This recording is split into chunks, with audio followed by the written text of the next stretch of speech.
நம்ம ஒருத்தர்கிட்ட பழகுறோம், பேசுகிறோம், செய்கிறோம் அப்படின்னாக்கா அது புதுசாக வந்தவங்களாக இருக்கலாம், இல்லை பழைய ஃப்ரெண்ட்ஸாக இருக்கலாம், இல்லை ரொம்ப நாள் கழித்து இப்போ புதுசாக கனெக்ட் ஆகிருக்கலாம், இல்லை நம்ம பார்க்கக்கூடிய புது நண்பர்களாக இருக்கலாம்.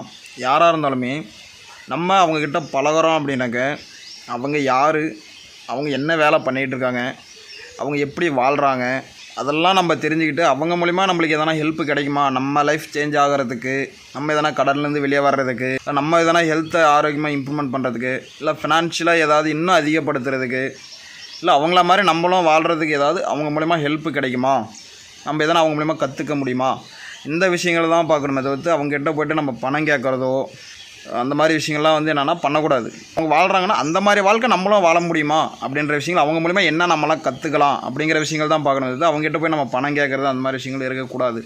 நானும் அந்த மாதிரி தப்பு பண்ணியிருக்கேன், நானும் கேட்டிருக்கேன். ஆனால் அதுக்கப்புறமா இது மாதிரிலாம் கேட்கக்கூடாது, செய்யக்கூடாது. இதனால் ஒரு எமர்ஜென்சி நானும் அது மாதிரிலாம் கேட்டிருக்கேன். அதுக்கப்புறம் கேட்கக்கூடாதுன்னு முடிவெடுத்து நானும் அதை கேட்காம அது மாதிரிலாம் பண்ணியிருக்கேன். ஸோ அந்த மாதிரி யாரும் போய் பண்ணக்கூடாது. அவங்க மூலிமா நம்மளுக்கு என்ன ஹெல்ப் கிடைக்கும் அப்படின்ற விஷயங்கள் தான் நம்ம பார்க்கணும் அப்படிங்கிறது.